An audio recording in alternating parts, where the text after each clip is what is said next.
Thanks for tuning in to Sacred Beauty Art, where beauty artists grow with intention, rhythm, and creative flow. In today's lesson, we're going to begin digital practice using the PMU brush set on a dedicated practice page, so you can explore how each brush behaves before working on a model image. This is video 4 in a 5-part series designed to help you build confidence and control with digital PMU practice in Procreate. Let's begin. Let's get started in the Files app. Go to your Downloads folder and locate the practice page file. Tap and hold on the file, then select Move. Navigate to the Beauty Business Tools folder. Inside that, open the Practice Materials folder. This is where we'll keep all of our Procreate-related tools organized.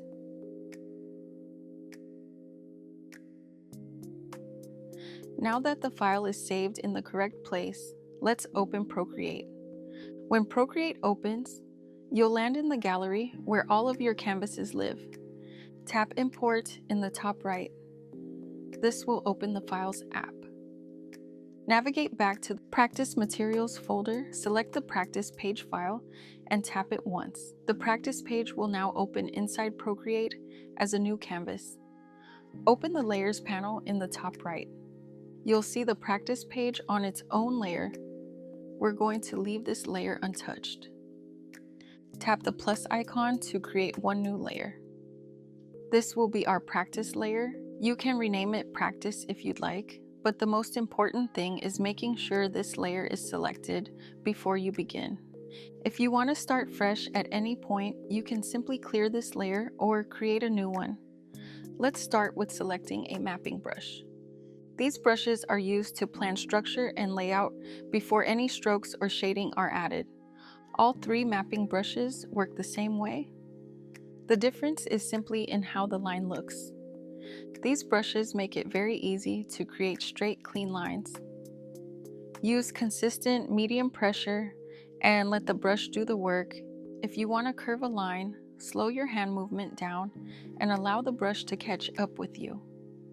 You can move faster for straight lines and slow down when you need a curve. Once your mapping feels balanced, you're ready to move on.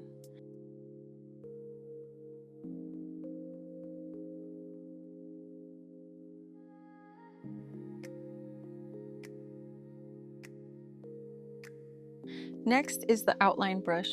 This brush requires a bit more steadiness and control than the mapping brushes. It's used to softly outline the brow shape, similar to the first light outline you would create before committing to strokes or shading. This step is optional, but it's very helpful if you want to practice pulling clean, straight lines with intention. Move slowly and keep your pressure consistent as you draw. Think of this brush as training your hand to stay steady while following a shape. Once you feel comfortable with this, you're ready to move into stroke practice. Now let's move into stroke practice. These brushes are designed to help you practice hair-like strokes digitally and build muscle memory for real skin work. Each stroke brush is tailored to a specific look or technique, including microblading style strokes, nano strokes, and finer, more delicate hair strokes. As you practice, focus less on creating a finished brow and more on how each stroke feels. Start with light pressure at the beginning of the stroke. Apply steady pressure through the middle, then lift gently at the end. Think of each stroke as one continuous motion. Avoid stopping halfway through the stroke. If you move too fast, the stroke can look stiff. If you move too slowly, it can feel heavy. Aim for a slow, steady rhythm. As you repeat the same motion, begin paying attention to spacing and flow. Notice how strokes relate to each other, their direction, distance, and balance. This is where digital practice becomes powerful. You're training your eye to see rhythm and your hand to move with intention. Go slow, undo often. Repeat the same motion multiple times. Once your strokes start to feel controlled and consistent, you're ready to move into shading.